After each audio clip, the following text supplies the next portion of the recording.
Please like and leave a heart. Please. There we go.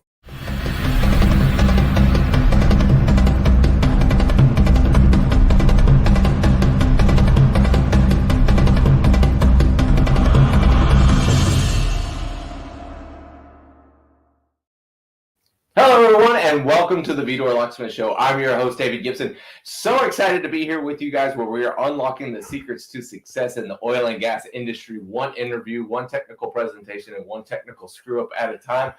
Please keep me posted if we do have any technical screw-ups, especially with the audio. We're doing a live and in-person interview today. I haven't done one of these in a little bit, so just let me know to make sure that all of the audio is working. As per usual, guys, let me know where you guys are watching from. Give us a shout out here on the screen. Love to be able to give everybody their quick moment of fame on the screen. I will say this. I don't ask for this a lot, but this is probably one of the biggest interviews that I've been looking forward to for quite some time. And I think we're going to talk about a lot of things that are going to be near and dear to a lot of us that are in the oil and gas industry. So do me a favor, if you guys would, please share this, share it on YouTube, share LinkedIn, share on whatever social media platform that you can.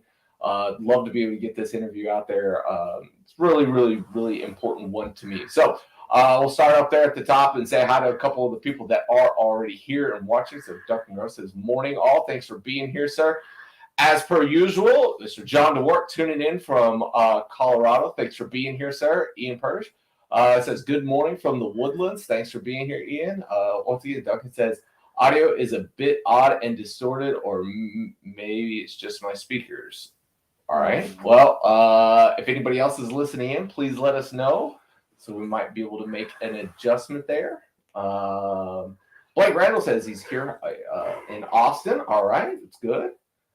Good morning from Houston with Robert. Thanks, Robert, for tuning in. Howdy from... David Barnett from, I don't even know, some are Germany. Well, regardless, he's in Germany. Thanks for being here, man, and tuning in. Let's see. Christian says, good morning. Thank you, sir. Let's see. So we're tuning in from Spain. All right. We definitely got the international audience going. Jeff Chestnut tuning in from Houston. Jeff won one of the drill bits, I think, was it last week's? We'll get that one sent out to you. Ian says, sounds good to me. All right. Well, take it as is. Maybe Duncan's speakers are just being a little funny on him this morning. All right, guys.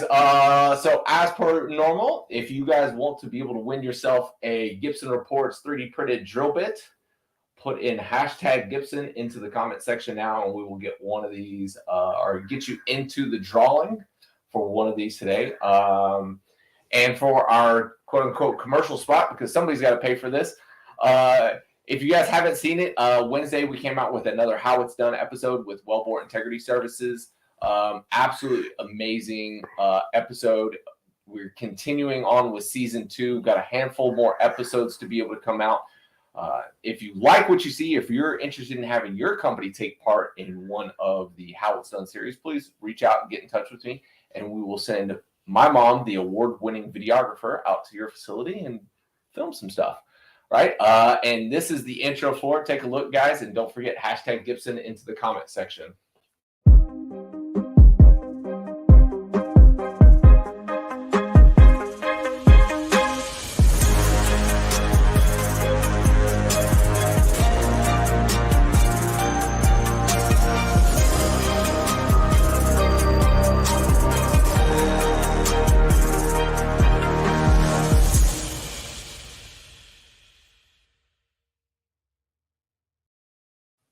All right, there it is. That is the intro to the How It's Done show. Be sure to go and check out that series on YouTube. We do post them on to LinkedIn, but if you want to go back and see all of the old episodes, we've got a playlist for season 1 and beginning for season 2 on there. So be sure to go and check those out. Great series, a lot of really cool technology. Started that whole series because there was a lot of things in the industry I had not seen and wanted to see. So I was like, why don't we just film it and put it out there for everybody to see? So great way to be able to introduce that. All right, Tracy, you head over to the comment section. Let's see if we had any more. All right, everybody's being able to put in the hashtag Gibson. Oh, hey, there we go. Robert Estes, tuning in from Tomball. He's going to be on the show. Is it next week or the week after? Next week. Next week. He's the guest on the show next week. All right. All right. Without further ado, then, with our very esteemed guest, Mr. Mike Shellman. Mike, thank you so much for being here, Thank sir. you, David. I really do appreciate it. I appreciate it very much. I'm honored. Thank you very much. Thank you. Well, I know a little bit about your background and a little bit of your history, and I know that we could probably spend the entire afternoon just talking about your background and stuff like that. But for everybody that's watching, give us just kind of a quick high level of, who you are and what you've done in the industry. Well, I was literally born in the oil field in South Texas. I have a photo of my mother in the office, and it was on August 25th, 1951, and she's standing in front of a drilling rig. She got her hard hat on, and she's had a pipe wrench in her hand, and 2 days later, I was born. And my dad was a drilling contractor. I was his only son. So when I was old enough to walk, I was old enough to work. And I was essentially working in the oil field when I was 8 or 9 years old. So, and since then, I was a roughneck all over the country. Been in the oil well firefighting business with one of the major companies in the world. I've been an operator for 45 years. I've drilled over 300 wells all over Texas. It's been a good long ride, a tough ride, and I'm now done with it. I'm retired as of 6 months ago. After 60 years, I've sold it. I'm done. So I mean, there's so many places that we could start with this. I mean, you've got such a rich history, and as well, you were also the author of the Oily Blog stuff. Oily Stuff blog. Oily Stuff blog. Yeah. That was fun. That's been fun. I started that in 2017. I found that being on social media was kind of often contentious. So I decided, instead of arguing with everybody all the time, I'll just create my own blog and write what I want to write. And if I want to argue with somebody, I'll argue with myself. So that's been great fun for me. I don't spend a lot of time with it, but I like to write history. I like to tell stories about my life on the blog. We do videos occasionally, and I do analysis on the shale oil phenomena and like to rail on the shale oil industry occasionally. But it's been great fun. I've enjoyed the blog. And that's one of the things that I know because I know we've talked before, but one of the things that I've always wanted to ask you about was your thoughts on the shale industry and its impact on, energy as a whole, and be able to get your thoughts on that. So let's go straight into the quote unquote controversial stuff. You're going to get me in trouble straight off the. I mean, this is how we hook the audience right away. Well, look, the shale oil has been it's been a revolution. There's no doubt about it. It's been wonderful for our country. It's provided a lot of jobs, created a lot of tax revenue. It's been absolutely terrific for our country. But I have doubts about its long-term sustainability. I'm not very fond of the way it's being managed for the long term. I'm worried about water in West Texas. I'm worried about flaring. I'm adamantly opposed to oil exports, which will piss everybody off. But I just feel we need to start thinking past next week and worried about our country's future. So any of that part that you want to dive into more? Which is the most controversial one, do you think? Well, I think how long? Look, we're down to one basin or two sub basins in West Texas and New Mexico that are really our country's future for oil and gas, or particularly oil. And I'm beginning to see signs that that Permian horizontal play is pooping out, and I'm worried about that. I think that's going to cause problems for us in the future, particularly since we're exporting so much of the Permian Basin production.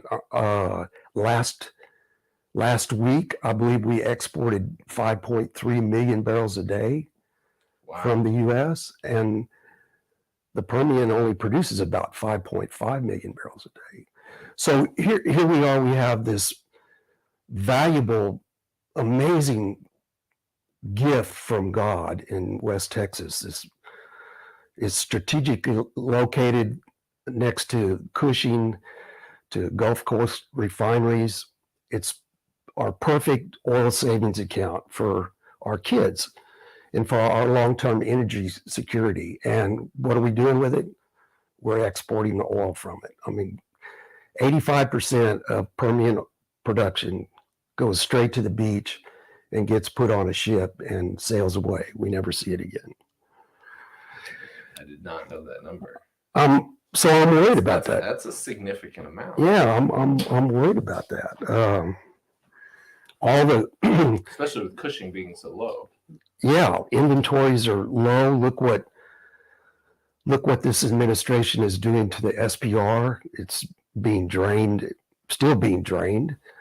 I think the fact that we export so much oil and our inventories are so low, the SPR is not being used properly. I mean, I think it puts us at security risk. And so I would like to see a more conscious effort towards conserving American oil, keeping American oil in America for our kids' future. And I'm very outspoken about that, and that's caused me a lot of grief over the years. I get railed on all the time about that policy or that point of view that I have. Just a few days ago, I kind of got in a chicken fight with Art Berman about it even. So, but that's the way I feel. I feel very strongly about it. We got to be really careful about how we move forward. And what about your perspective? Because I know one of the first times that we talked, you were a small independent, kind of stripper well operator, and your opinion on what they were doing in the shale business was really affecting how you in your business operated. Well, I think that's right. I think the shale revolution has had a tremendous impact on our nation, a positive impact, but it's also had negative impacts on the rest of the domestic oil industry in the United States. It's caused great harm, I think, to employment in offshore in the Gulf of Mexico. It's hurt conventional production. Costs have gone sky high. Service providers have kind of moved into service only the tight oil industry. And for those of us in the rest of the country working on conventional stuff and small stripper wells, it's made it more difficult for us. And but having said that, I've been accused of being biased and bitter towards the shale oil industry, and I'm really not. I think it's important. I just would like to see it managed better, is really all it boils down to.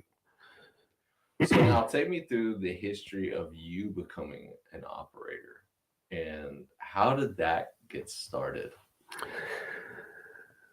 Well, I was a roughneck until I was 25 years old, and I roughnecked all over the country. Essentially, because my dad was a drilling contractor, I learned to roughneck at a very young age. I learned to throw a spinning chain and work on a floor with men that were 4 times older than I was by the time I was 15. And when I was 16 or 17, excuse me, I kind of ran away from home and started roughnecking on drilling rigs all over West Texas. You ran away from roughnecking to go roughneck. To go roughneck, yeah. Else. My dad was a tough old bastard, and I just kind of felt like I needed to get some time on my own, and it kind of went from hard to harder, actually. but I worked for Harkin in Alice and West Tex in Abilene, and I worked in Wyoming, a little bit in Louisiana in the marsh.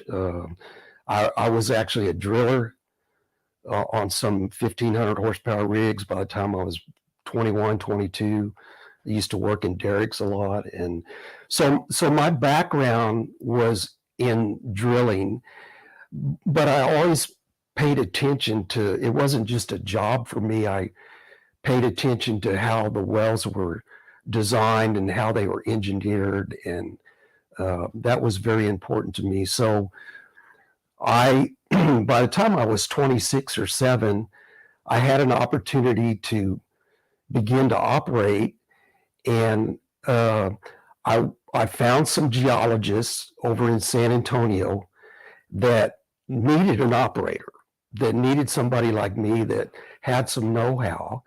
And so I kind of saddled up with them, and they put deals together using their geology, and I operated those deals for them. And I took a piece of working interest in every deal I operated. And that really, it started out kind of slow, but it really blew up quickly, because I found that we were doing really well. And we had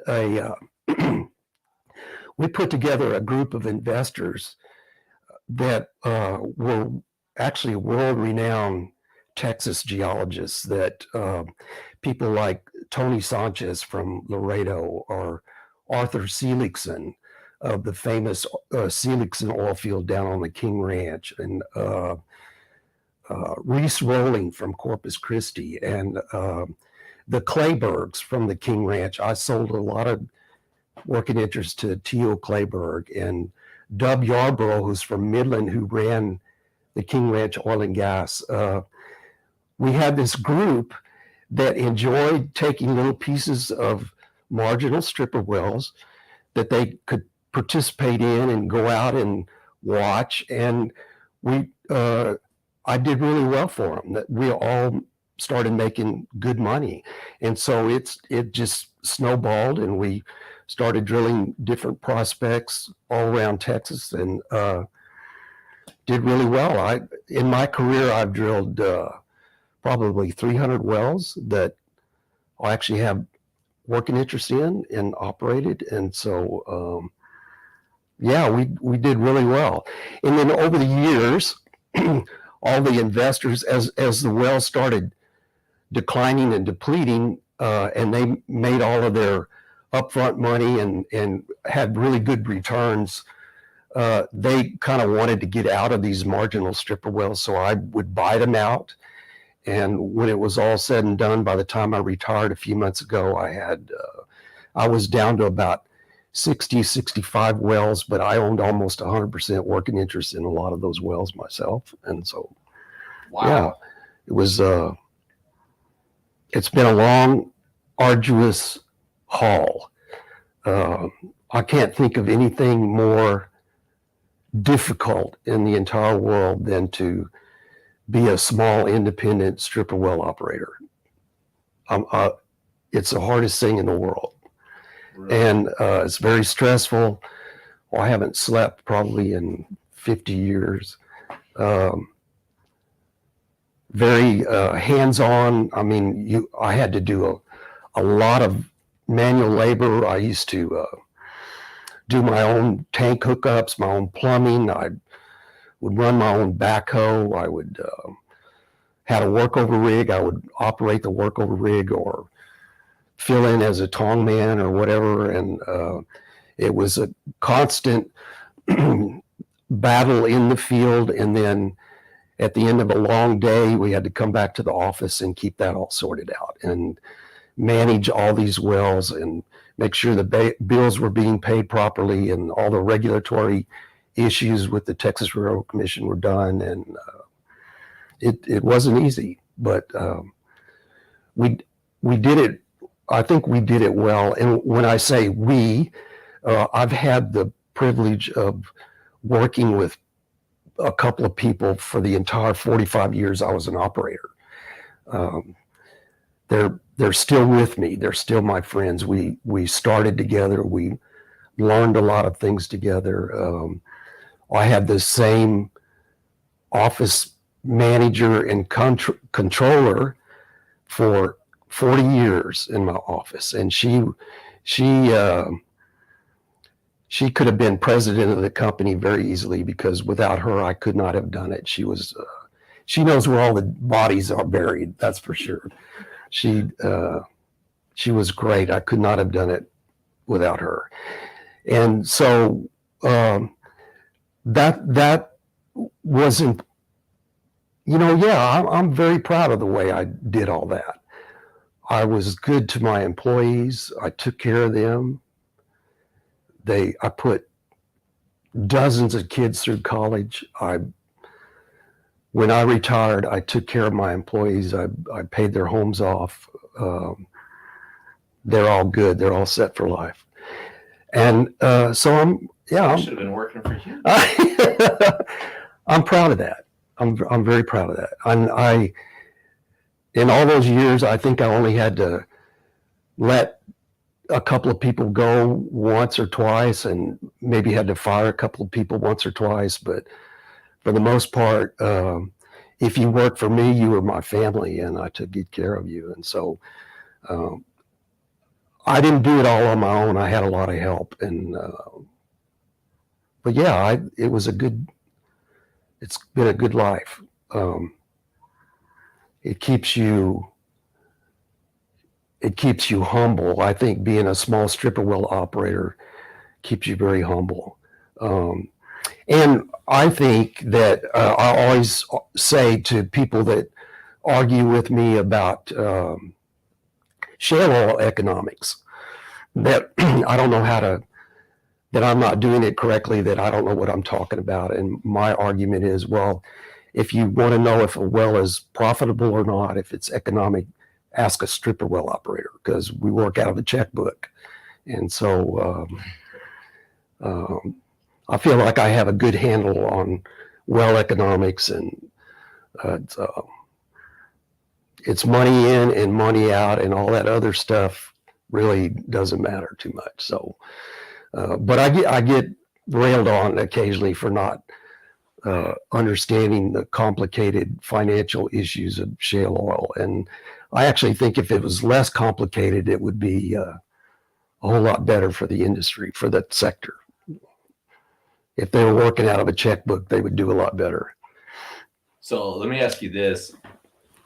Talk about putting your checkbook on the line. What was it like drilling that first well? Oh, man. When you're in the operator position to drill that first one? Well, one, I had... Granted, this happened yesterday, so I know you remember all of it, right? I do remember all of it. One, I had utmost confidence in the geologists that I was working for or working with. They were meticulous, very well known. We were looking for we were looking to hit base hits. We weren't looking for home runs. We were looking for small marginal production that would have a good return on investment over a long period of time. So I had a lot of confidence in them.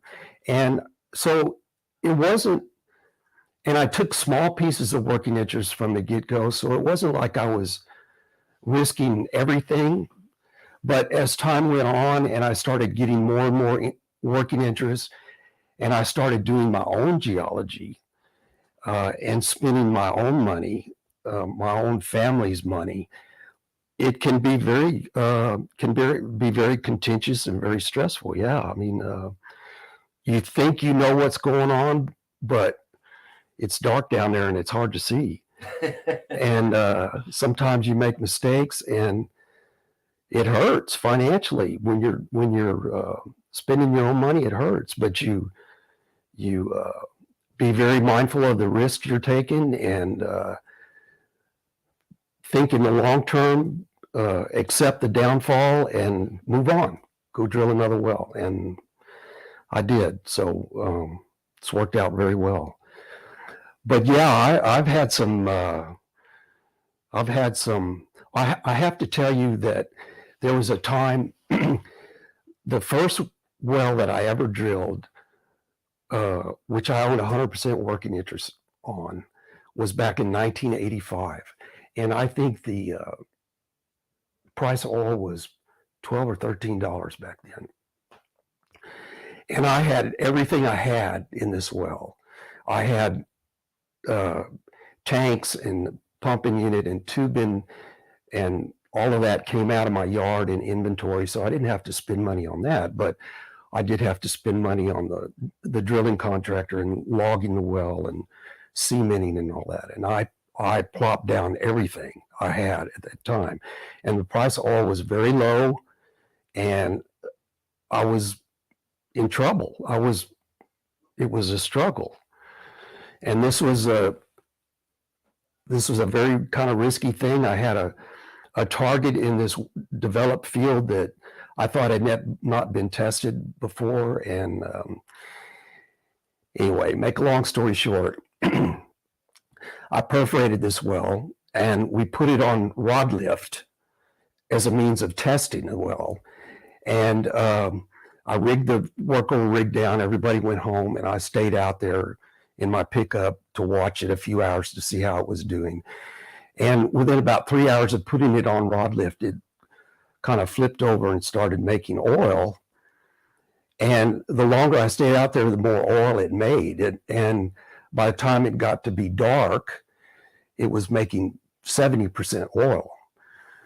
And a little bit of gas. It was very gassy, and the water that was still completion fluid it was making. But I started getting really nervous because this thing looked really good. So I called home and said, you know, I'm not coming home tonight. I'm not leaving this baby.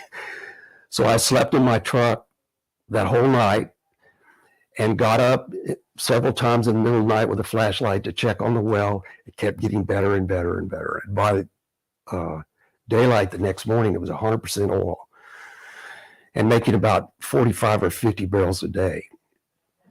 Oh, well, it did that for 2 years.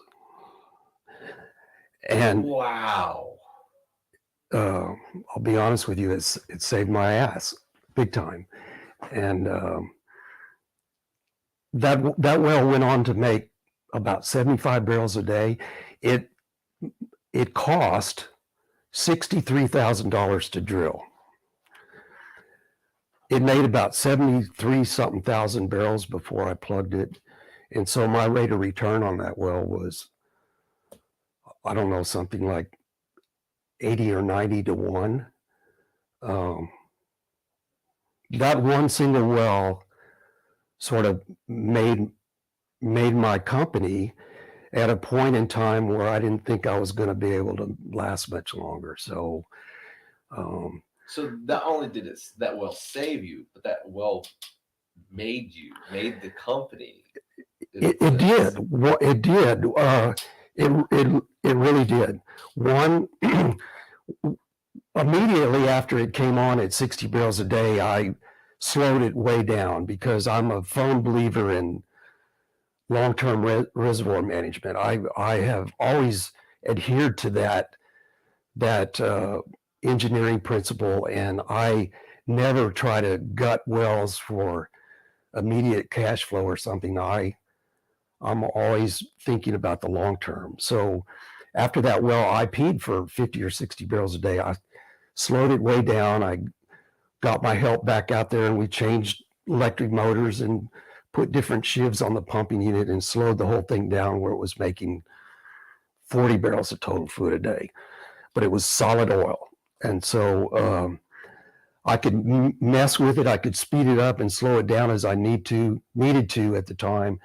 But I was very careful with it because I was worried about underlying connate water and encroaching water from a known oil water contact below me. And so I babied it all those years. And man, I set all that money aside. I created a plugging fund with all that money that took care of, I had enough money set aside to plug all my other wells. I had a drilling budget for the first time in my life that I could actually use my own money to, I quit. I was in so much trouble in 1985. I often wasn't paying my vendors for 60 days at a time, which I hated that, but it was the only way I could function. And I hated that. And nowadays I understand that that's not a big deal because most people take 120 days to pay their vendors. But this one well allowed me to begin to pay everybody in 30-day periods, and people wanted to work for me, and they started giving me better prices. And yeah, that one well made a big difference to me. And I still have, I took my then 8-year-old daughter out to the well and took her picture standing in front of it, and I still have it hanging on my wall in the office. And it's still very important to me, that memory of that particular well. Yeah. So what was the name of that well? Was the Ike Simmons number 3. And I bought that lease from a couple of old guys in San Antonio. And the funny part of it, there was a real famous lawyer over in New Orleans named Mamus Clavery. And he was a straight running coon ass from New Orleans, but a world-renowned lawyer. And he owned a 1/8 overriding royalty interest in that lease. And before I drilled this well, I drove to New Orleans, met this famous Mamus Clavery guy in his office. It was 4,000 square feet. And I actually bought that override from him before I drilled the well. So essentially, when I had 100% of the working interest in an 87.5% net revenue well. Wow. And I actually wrote him a letter a year later, and I told him what happened because I kind of felt bad about it. And he was such a good guy. All he could say was, "Well, good for you, Mike." So that was a funny part of that story as well. Mamus Clavery was his name. So describe to me the feeling of what it's like after you drill a well and you start to do like that initial flowback test. And it's take me through the scenario of it being a good well. How does that feel? I think it's probably the best feeling in the world. Again, it's dark down there and it's hard to see. And to be able to tell yourself that this prospect, this well that you're getting ready, that you've just drilled, came out of your head, and that you created this structure map that you can look at and pick a point on the structure map that you think a well ought to be drilled. And then you actually can go out and you have to lease the land. And I did all of this. That's the one thing about being a stripper well operator is people don't understand. If you're a one-man show, you do every part of it yourself. And so you actually go out and negotiate the lease with the landowner, and you do title work and all that. And so when you drill this well and you log it and it looks good, there's a period of time. There's a period of time from when you set pipe on it and you rig the well down, you rig the rig down, and before you can move the completion rig on it, that's the best time in a well's life, in my opinion, because you have so much hope for it. The logs look good, the sidewall cores look good. And then I always like to say that anticipation is better than realization, because 9 times out of 10, when you put that well on, it's kind of a disappointment. But sometimes they're not. And when they're not, it's a terrific feeling. It's a good. It never gave me the big head. It always made me humble and grateful. And so, and cautious about the way I spent that money. I never went out and bought boats or airplanes or any of that kind of stuff. I was always in it for the long run. So I'd say that feeling is the best feeling in the world. When you see it going in the tank, when you hear it pouring in the 210 stock tank, you got to kind of allow yourself a pat on the back, and it's a great feeling, truly. How would you celebrate when, other than sleeping in your truck and watching it until the next morning? How would you celebrate? Well, I would always celebrate with my employees, because it was a joint. Though it may have been my idea and my doing, we did it together. So we would celebrate. Everybody would get a bonus. Often my way of celebrating was to go home in the evening and make myself a scotch and soda and just quietly contemplate what I had done. And I didn't need to go brag about it to anybody. I was satisfied with how it made me feel and how it made my employees feel. So, do you think that elation is still possible in the industry today? Do you think it's still possible for others out there to be able to go out there and essentially emulate what you've done in the past and go out there and do that themselves? I do. I think it'll be much harder, and the younger generation that is inclined to want to do that, they're going to have more hurdles to jump. They're going to have to work harder. But yeah, I think it's still possible. You bet I do.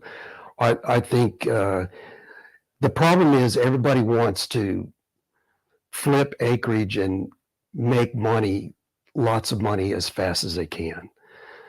It seems to me that the generation today coming in the oil field, they don't want to do it the way I did it. They want to hurry up and make as much money as possible as fast as they can. And you can't do that being a stripper well operator. You gotta be satisfied with drilling little wells and hitting singles and taking a long time to get it done. So I think the key would be finding sources of capital.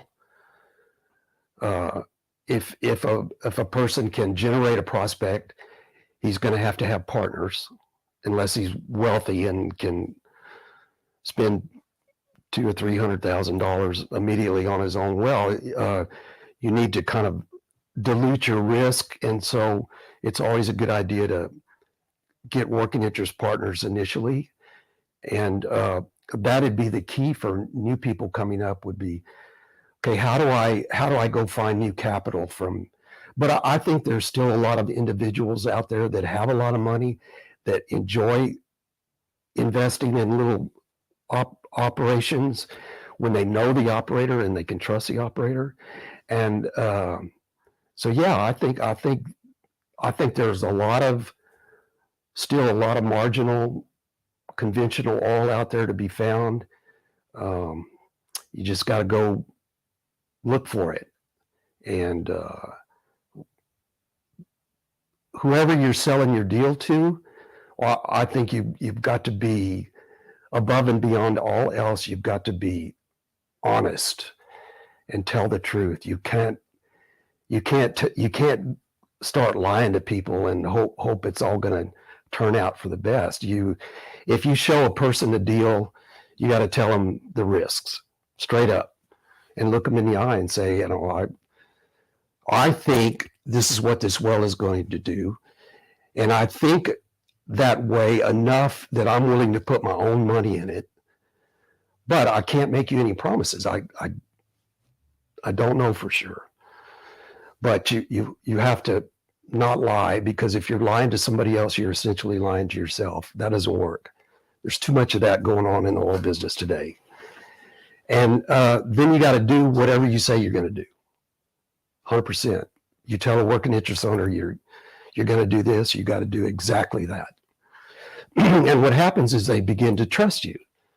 And because you've got your own money risked in the well and you're out there doing the work, they begin to have faith in you, and you bring them another deal, they'll take that, and then they'll take your next well. They've made money with you, then they'll keep investing with you. And so that's the key, is finding the right kind of prospects to drill that aren't very costly, that aren't very risky, to trust who you're dealing with, whether it be an operator or even a promoter. And you have to be able to trust them 100%. And so, yeah, I think it can be done. I sold my company to an employee who is 35 years old, and he has the ability to do what I did years ago. He's as honest as the day is long. I taught him to be that way. He's got a great deal of integrity, and he always tells the truth. And so he'll be able to do what I did. In fact, he'll do better than I did, I'm sure. So I'm hopeful for him and other people that want to do that. They can do it.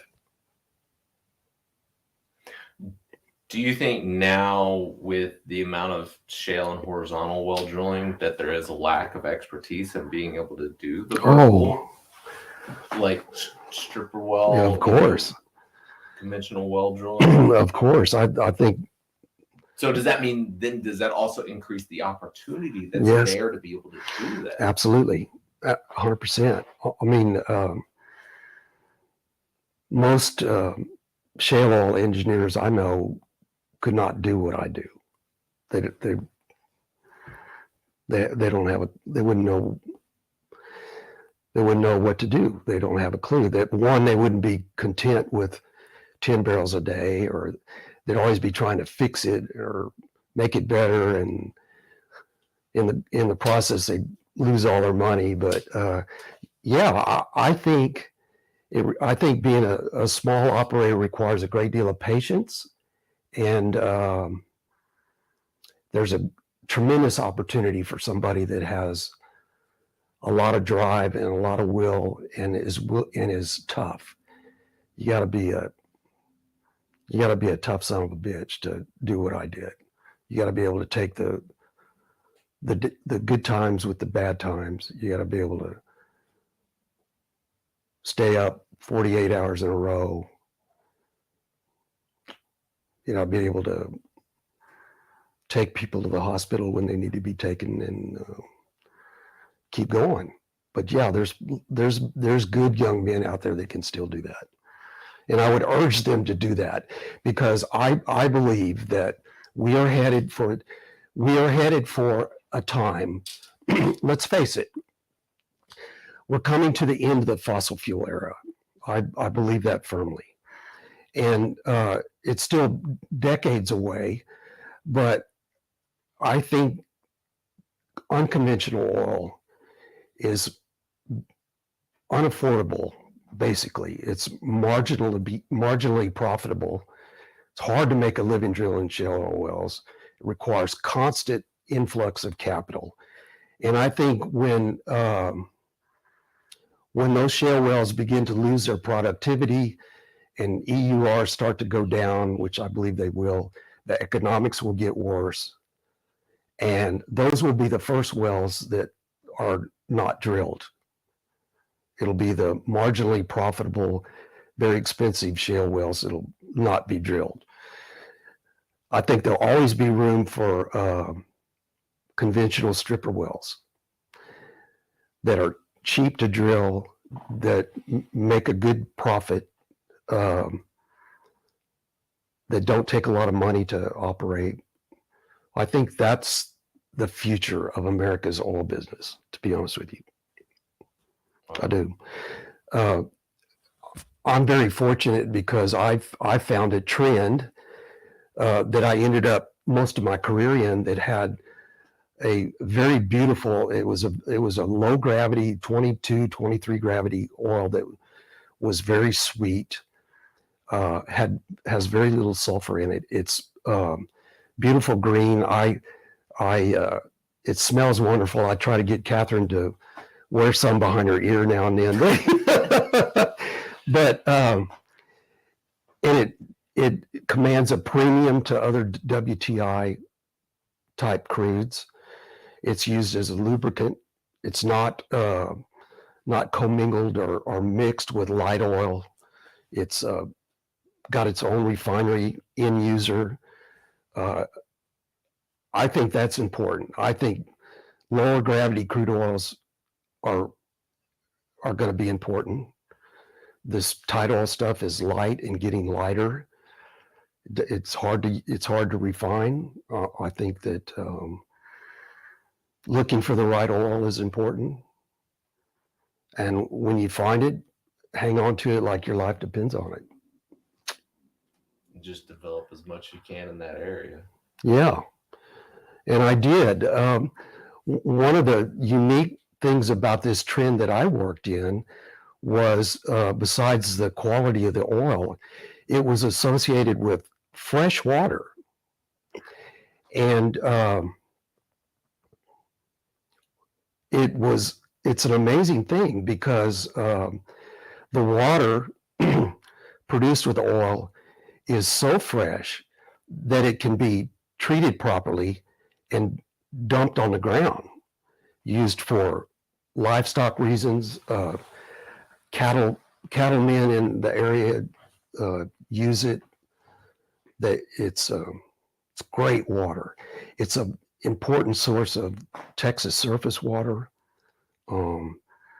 It's so good coming out of the discharge pipe, going into a creek, you can drink it.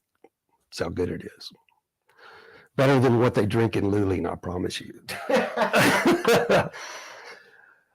But over the years, I've had problems with that. I've had a lot of, the EPA got after me 20 years ago and tried to prevent me from discharging that produced water to the ground. And I single-handedly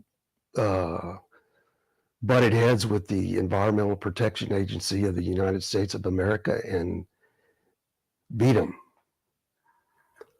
Twice, I did beat them twice, 20 years ago and then again about 10 years ago. I proved that the water that I was producing met all drinking water standards in Texas. I had the Railroad Commission behind me, the TECQ behind me. The water was so good. We started doing whole effluent toxicity testing of the water, which is a standard for whether it's toxic or not. Or if fish and minnows and water fleas will live in the water, then you're good to go. And I was able to do that. And I think maybe beating the EPA twice is probably one of my greatest accomplishments in the oil business. That was pretty awesome. Yeah. It was a battle. I'm telling you, we fought tooth and nail. I had water chemists and toxologists but we did it. So that goes into something that's not really a financial win. I mean, obviously there probably would have been financial implications if they would have won, right? But for you to win, it's not like a huge financial win. It's just doing the right thing. Yeah, that's very well said, because I I mean, you didn't start Shellman water bottling company or. No, I could have, but It's an opportunity to put ozone. That's a good point. I was as proud of the water as I was the oil production. I mean, because it's a very valuable source of groundwater in that part of Texas, and fish live in it. Wildlife, it's full of ducks, and yes, I have very rare Texas river otters that live in my produced water discharges. And Texas river otters are again, they're very rare, and I've never even heard of Texas river otters. So oh yeah, they the things we learn on the Vegan Locksmith show. They're common in East Texas, but this far west into central Texas, they're pretty rare, and they have to have really good water to live in because they eat minnows, and that they thrive on minnows. And my produced water, I could raise minnows in it, and that was very cool. We used to film these otters at night. We'd put a game camera out and see them swimming around in our discharge ponds, and that's a pretty amazing thing.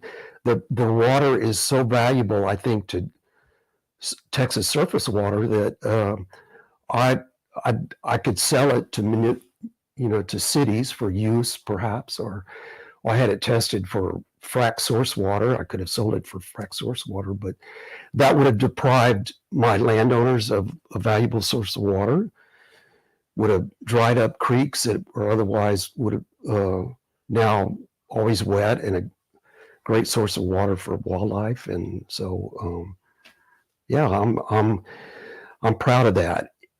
It goes without saying that being able to discharge the groundwater to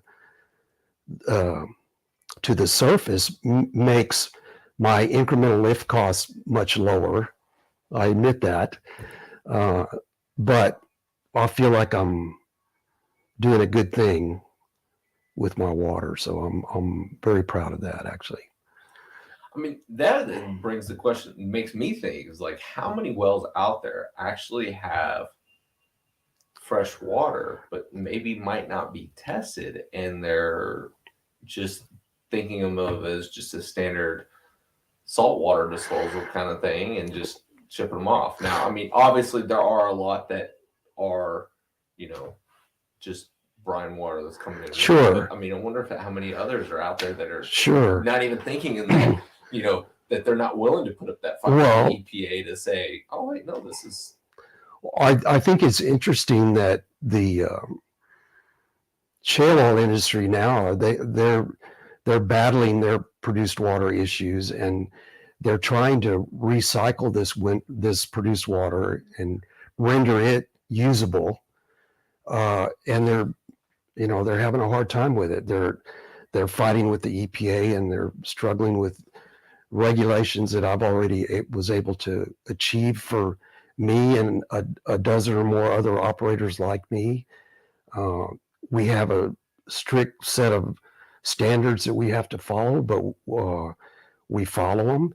And to your point, that this trend, this freshwater trend that I operate in, is actually covers many counties from central Texas, almost East Texas, all the way down to Dimmitt County in South Texas. So are there more fields? Are there more drilling opportunities along that trend? You bet you there are, lots. And you just got to go find them. And we'll go find them. Or not, you're retired, so maybe not you. I'm done. Maybe I'm done. The young man that you sold the company to, I should say, he's about my age, so. Well, it's interesting that I had a number of prospects along this freshwater trend that I was saving and wanted to drill before I ate the dirt sandwich. And then the Eagleford shale play came in, and when I could lease a lot of that acreage for $50 an acre, and now you can't. The shale play came in, they were leasing it for $5,000 an acre, and I couldn't touch that. It ruined the economics. And a lot of that acreage is still HBP by shale oil wells. Interestingly, if you go to those shale oil operators and try to farm into that acreage, but because these freshwater zones are much shallower than the shale, they'll look at you and say, well, no, we're not going to do that. Why in the hell do we want to do that? Well, why wouldn't you want to do it? As a lessee, you have an obligation to your lessor to try to develop their minerals as prudently as you can, and that means all minerals. So if there's production above your shale oil lateral and you don't want to mess with it, well, let somebody else mess with it. And so I think there's a lot of prospects like that around that a young operator would have to develop and then go to try to farm into it with EOG or whoever it is, Well, I asked EOG on a couple of occasions if I could farm into some tracts that they had, and they looked at me like I was nuts. They said, no, we don't want to mess with that. So they're out there. You just got to go find them and deal with all the problems. Get at least, but it's doable. So I like challenges. Well, you'd be good at it, and you'd be good with fighting with the EOG too. So EOG or the EPA? Bring them yeah. All right. So Tracy, I know that we've gotten a handful of questions in there. Mike, have you found that drilling and completing the 90% of wells that are disappointing cost any more or less than the successes? We found that drilling and completing 90% of wells that are disappointing cost any more or less than the successes. I think that for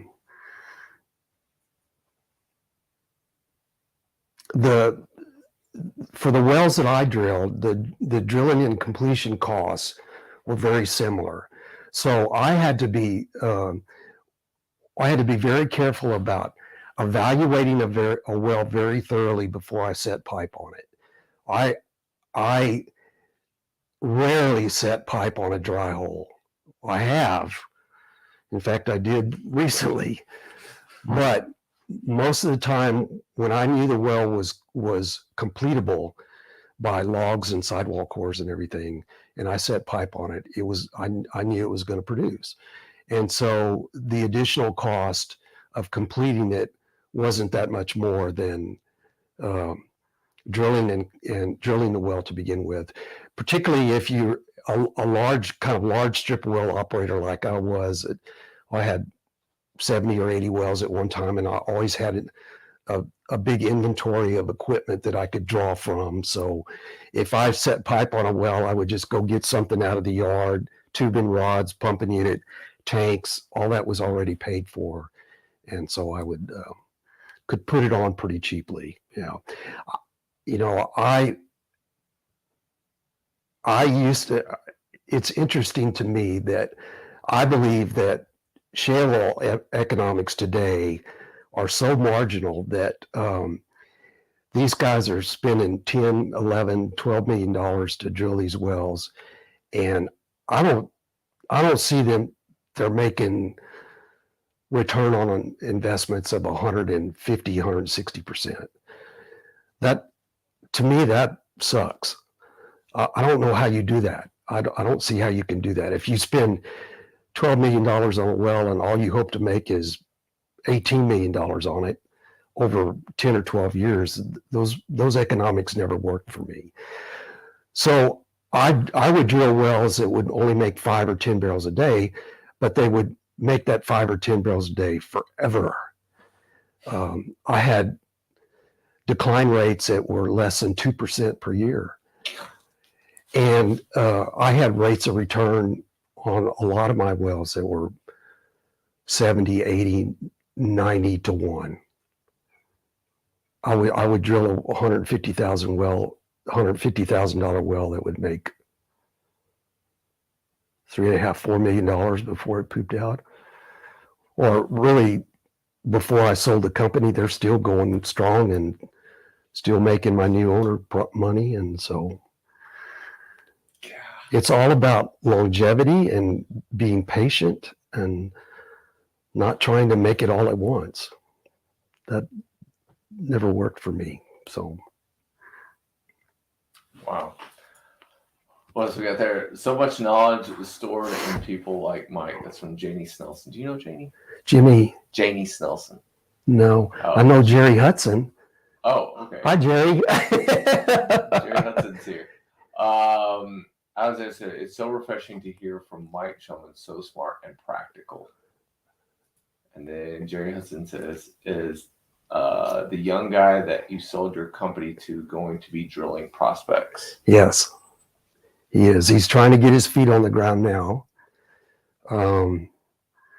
He just bought the company 6 months ago, and he's learning. I mean, he worked for me for 12 years, and he was so smart. He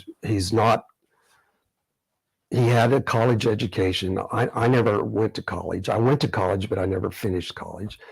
So everything I learned was hands-on. And this kid is the same way. He is sort of like a son I never had. And we became very close. And so he's learning as he goes along, and I'm still teaching him. I mean, I'm not really retired because the guy calls me every day about something, he's always got a problem I got to help him with. But that's okay, because I want him to succeed. I want he and his family to succeed, and he will. And so I'm going to help him as long as I can. And yeah, he's going to drill wells. He'll be a few years, but he'll get on his feet and he'll be rocking and rolling. Excellent. Another one here from Jerry. My impression from you writing, Mike, that the shale drilling business is following the greater fool theory in selling their properties. And then Jerry says, hi, Mike. Thank you. Yeah, I think that's probably right. What is the greater fool theory? I don't know. Oh. I would need some explanation on that. I think that based on the title, it's probably true. Yeah, I don't mean to be disrespectful. I would go so far as to say that I bet you anybody in the shale oil industry right now, if somebody came along with a lot of money, they'd dump it in a heartbeat. But that's what I think. I mean, if for instance Exxon were to buy Pioneer would sell it in a heartbeat. But that's just what I think. It's a hard way to make a living. If you're spending $12 million to drill a well, that you're risking money to drill that well. Any oil well you drill, even a shale oil well, that there are thousands of them everywhere, it's still a risk. It's a risk that you'll have mechanical failure down the hole. You'll steer out of zone. The risk could be that the price of oil will drop to $30 again. It's a risk. If you're risking $12 million to make $18 million over the life of the well, that's a tough way to make a living. I don't get that. I think it's only done with other people's money. Would I make that investment using my own money? Hell no. No, sir. And that carries a bit of weight, since you have risked your own money in drilling wells. You're not just, doing this from the grandstand sidelines. Like you've participated. I hope so. And for the record, I've actually made money in the shale oil business. I've had working interest in some shale oil wells, and it sucked. I will never do that again as long as I live. But I made money from royalty. I understand their economics. I understand the decline rates. I made a lot of money in the shale oil industry, and I don't wish it ill will at all. I just want them to manage the last of our resources better. I think that's very important. So, all right. We have more. Fascinating talk. Also got to drop. Oh, okay. Did he change the name of the company? No, it's still the same, MCApetroleum.com. That was formed in, I made the company in 1980, I believe, or 79. M stood for Mike because I did all the damn work. And C was for Carolyn, my wife at the time, and A was my daughter, Allison. And so my marriage ended, and I was worried about changing the name because there was no longer a C. So I bought a damn hamster and put it in, I named her Camille and put it in the office. And Camille stayed the C in MCA until, by the grace of God, I met Catherine, who's spelled with a C. So life has been good. It's all fallen together. Now the MCA still stands for Mike, Catherine, and Allison. So and Becky, our other daughter. And so things work out. But Camille lived a long time. She stood in her cage and went round and round. And now the truth comes out who the true driving force behind the company was probably Camille, yeah. The hamster. She got so fat, I think she passed away from obesity. But anyway, so. When things go well, you get fed. Yeah. Have you ever thought of starting a mentorship program? I love my industry still with all my heart, and I think the way that I can give back is through my writing. Guest speaking appearances. Well, thank you very much. And I think if people will read my writing on my blog, and I think if people will understand oilfield history more, they will begin to benefit from it. They'll benefit from what my life was many years ago, and they'll start looking at history and what worked historically and why it's not working now. And so that's my way, I think, of leading people, trying to teach them to, I warn people not ever to think for yourself, to not necessarily believe what you're being told, to not accept lies, which there are a lot of these days. Everybody's pretty much lying about everything. So I try to give them as many facts as I can so they'll think for themselves and be able to make their own decisions. I think that's helpful, but if somebody were to call me and ask me a question, I would bend over backwards to help them, because that's just that's the son of a bitch I am. So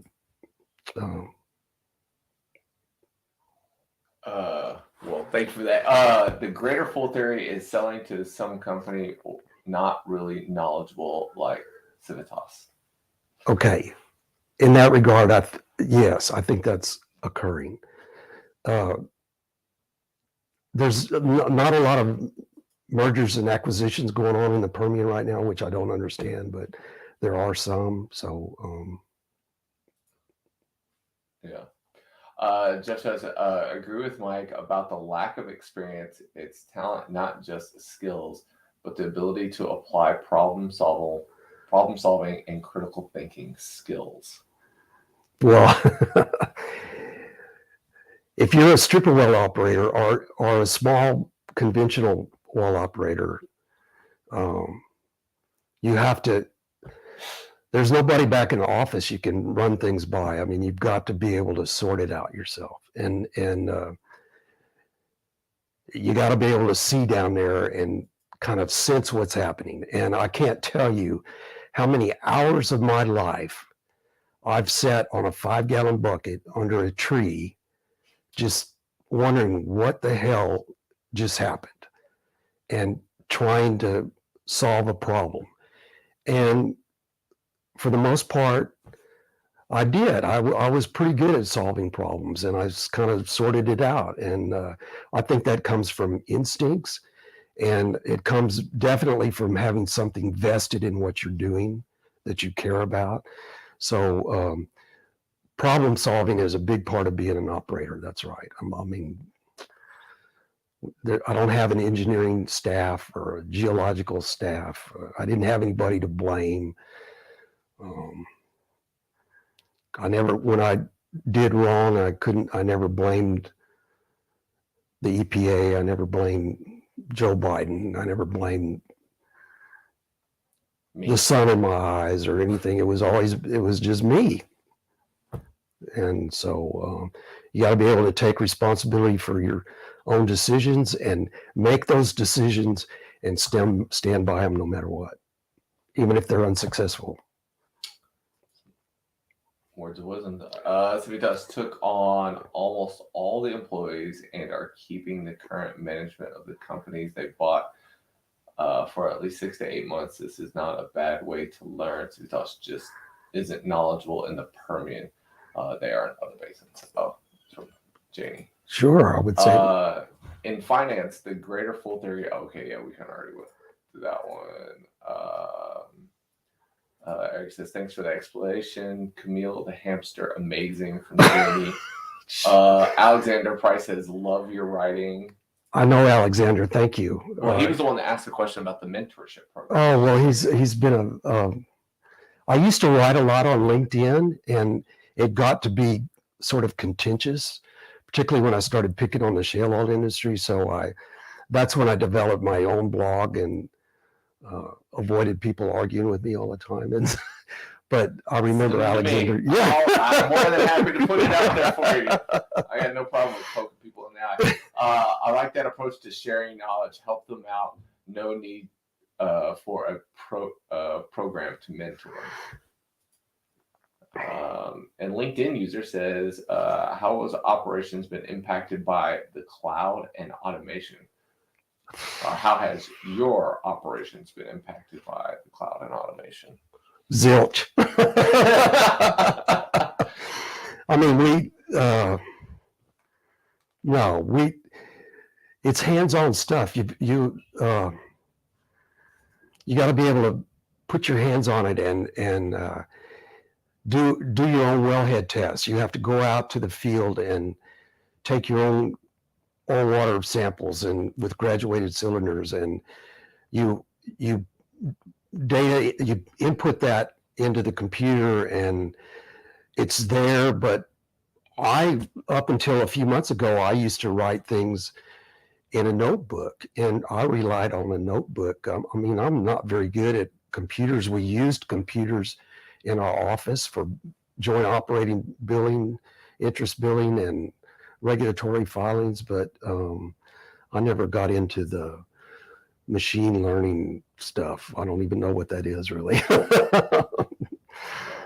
Not every situation calls for that. Yeah. Jerry Hudson says, "Who knew river otters?"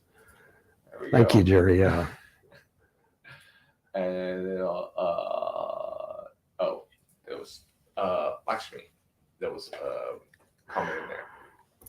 Well, anything that I haven't asked you that I should have, we're gonna have to do a part 2 because we never even talked about didn't really get into any of your oil field stories or doing what you're doing in retirement or fighting oil wells and other history. Yeah, part 2 is in.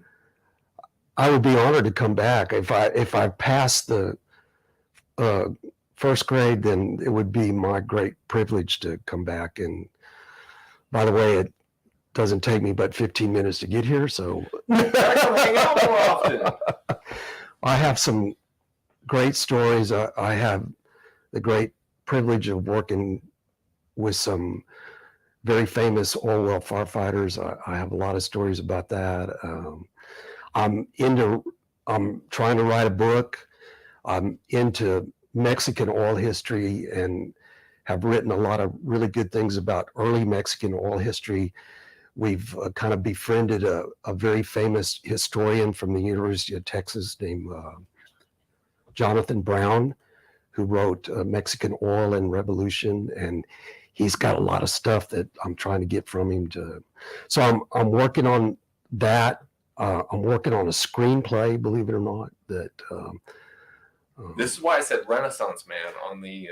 The screenplay is fun, and I'm actually think it's working out pretty well. I don't know if anything will become of it, but it's actually based on the true story of an old oil well torpedo shooter that used to live in Amarillo in the 1930s and 1940s, and he had an amazing career. He ended up picking some hitchhikers up outside of Amarillo and was murdered one night. That ended his life, but before then he had a really interesting career, and so I'm trying to write a screenplay about that. It would be a timepiece in the 30s and early 40s, but wow, it's fun.